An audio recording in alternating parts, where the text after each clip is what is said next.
All right, YouTube, this is part two. So if you haven't seen part one yet, stop this, go back, see the part one, and then come back to this one, and then we'll continue on. So, as I was saying, cynicism is a part of our society, and so skepticism. We look for security. I think our society, we want to look for being secure. And we know that that's not the case because there's no such thing as 100% absolute security. And I also think that, and again, I'm looking at my notes here that they're just kind of laying off to the side. We live in a culture that eschews failure, where if you fail, you're made to feel stupid. Where failure should be something that we should embrace so that we know what to do in the future. Instead, our whole culture is built around not failing, not looking bad, not being humiliated. So nobody wants to go through the pain or the shame of humiliation. And we do everything we can to stop from being shamed or humiliated. This starts off in school. Let's say the teacher calls on you when they know good and doggone well you don't know the answer, but they want to put you on blast to try to get you to pay attention in class. So their motivation for getting you to learn or pay attention in class is to humiliate you or to give you the fear of being humiliated. And children can be cruel. Children are little jerks, and I will say that. And don't get me wrong, I have a soft spot for children, but children can be harsh and mean to one another. Um, and this doesn't stop in school. This goes on to work too. I mean, I've worked jobs where the boss doesn't want to look incompetent, so he tries to feed you this sort of BS answer. He tries to like BS his way through the situation.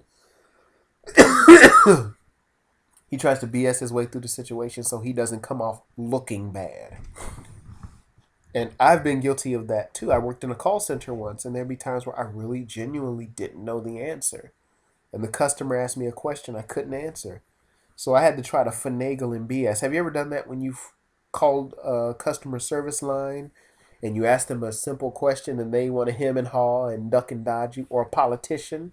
I mean, so even in politics and in the place of work and in social settings, nobody wants to look bad. You remember when you was a kid and you tripped and you tried to front like you didn't trip? You tried to like play it off and make it into a dance move or an athletic move, or you was just running. It's the same thing. No one wants to be humiliated. And then it comes back to the whole dating thing. Nobody wants to look bad. Like, what if I mess up? What if I F up? Of course. Um, because as human beings, we all desire comfort, security, and a guarantee. Businesses build that on the whole money back guarantee. I want to guarantee that if things mess up, I can walk away with my dignity and my wallet and my money intact, where I didn't have to lose anything. And a lot of people kind of want to do that. And I've talked about this stuff in my video of a culture of samplers. We want to sample. We don't want to fully commit, because to commit means you take the good and the bad that comes with that commitment. So in a sense, like going on a date with someone, it may be like a form of a commitment. And I have to put this out, and I may have said this in part one, but people don't get over things magically. Like, it's easy to say get over it. But remember that anything that happens to us, I say it's left its impression on us. An event that happens in our life that is significant enough, it it is electronically and chemically sealed into our memories, into our brain, and it becomes a part of our nervous system. And very often, we see through the lens of our personal history. Like, I know that when it's raining, when I hear a thunderstorm outside, when I hear the clap of thunder, excuse me, or I see a flash of lightning, I know I'm not going to be running outside in jeans and a t-shirt or shorts and a t-shirt talking about some let's go hang and kick it. No. I'm going to be in the house and most likely curl up in the covers and go to sleep. Or if it's sunshiny weather outside, I'm not going to sit I'm going not going to sit here and be like, "No, man, it's too cold outside." No. My mind has told me after constant a track record, you know what I'm saying? A track record.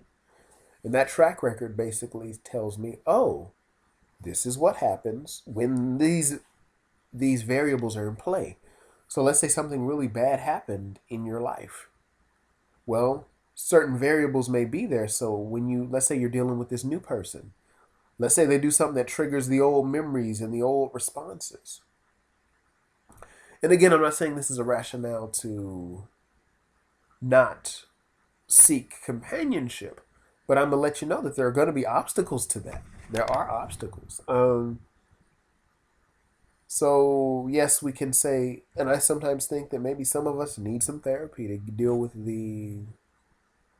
or some type of counsel or prayer or whatever to get over whatever would happen to us. Because to this day, I don't get along with my father. I mean, I don't. It's to the point where I can't even stand the sound of hearing his voice. I mean, it's that bad. It's that really that bad. And then there's also the thing of, I think some people have their own feelings of inadequacy. What do you say to a guy who's on the bus who lives at home with his mom and doesn't really have a really good job? Do you tell him, go find someone? No, he doesn't. His lifestyle will not allow for him to find anyone. Um, what else can I say? I mean, I enjoyed the video. I enjoyed how you just basically said, "Hey, we're here to live and do good things." Now, me, for instance, like from my religious perspective, there is no dating in my religion. You're either married and you're enjoying your wife, or you're single and you're doing nothing. So I don't have that same perspective as far as that goes. But I mean, I do come from a perspective of, or shall I say that I did. I mean, I wasn't always in this way or in this path that I'm walking now. But that's also something to consider too, that not everyone for religious reasons, not everyone may engage in casual dating or even casual sex. So that's something else that may be a hindrance to someone dating or even engaging in someone of the opposite sex, coupled with other things too. I would also I would also say,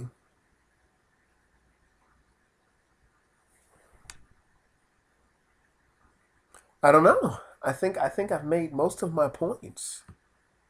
Um, I just want to say good video, man. You've done real good with your vids, and folks, you should check this guy out. He's a real positive type of guy, especially in this culture that is laden with cynicism and skepticism. I may do a video on that, just our culture of cynicism. Well, take care, folks. This is the Armchair Philosopher, or Fragments of Memory. Take care, peace, and over and out.